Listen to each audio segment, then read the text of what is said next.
you go. Okay?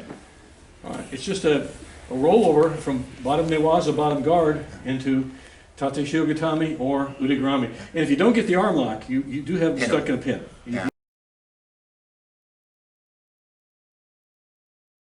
Okay, guys, we're working off the bottom tonight, and bottom newaza, bottom guard. What Derek's going to do is an udegarami, and it's an udegarami rollover, ending up in a very tight variation of, I guess it'd be a tate shiogatami. We always call it the German pin or the pretzel pin, but because I saw a German do it the first time I ever saw it many years ago.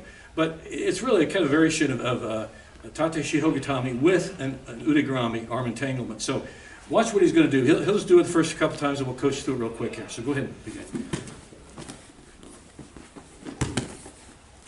You finish. Good. Okay. So that's what it is. So he's got Mike. He traps that arm, and he comes over to that side. He gets real active here, and he catches this, okay? Because he's thinking arm lock and roll. Arm lock and roll. And watch, see how he's posted on his elbow. And that's pretty important. He's got a good base here. All right? Now, what he's going to do, he's going to swing that right leg over and kick it as he sweeps here. Now, here's a sweep, and here's a kick. And he rolls him over. Notice he's posted on his head here. That's important because he's got to have base here, guys. Okay, that udegarami is still being actively done on the bottom there. You can't see it, but it's happening. Now, watch what Derek does with his right leg. He kicks over the top, he kicks under Mike's head, and he's got him really trapped tight. Now he's got a really good osaikomi going here, but now he's going to apply pressure on that udegarami and get the tap out. Okay? All right, one more time fast, and we'll let the guys drill on it.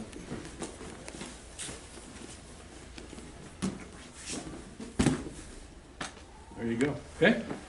All right, it's just a rollover from bottom newaza, bottom guard, into tate shiogatami or udegarami. And if you don't get the arm lock, you do have him stuck in a pin.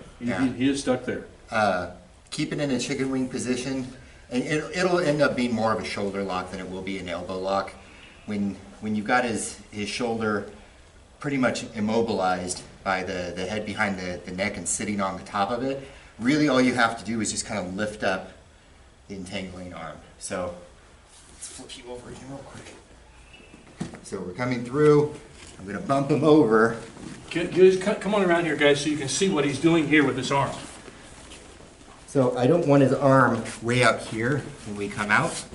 I still want to keep it in super tight. So I hug it into my chest and chicken wing it all the way through and lead with it.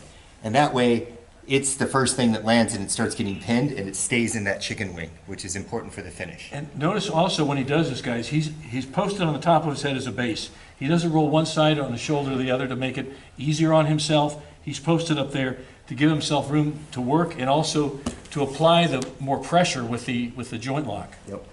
So you can kind of see where the arm is, and all you have to do really is just lift up your elbow, and you can see that it's a very quick tap. If you add in just a little bit of pressure with this hand, and it's hard for me to do because I'm normally posting on my head, but if you get the camera over here, you can probably see it.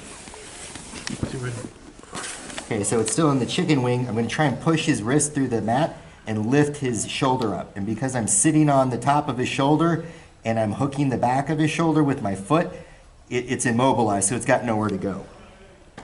And that's really all it takes.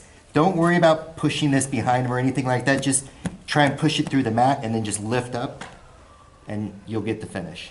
And again, you can either put a hand behind that and then pull it in tight this way and then lift up, or put your hand down. See how I made his fist, guys? You see? Trying to hit it. Okay. Do one more time and then we'll finish with it. Then we'll drill.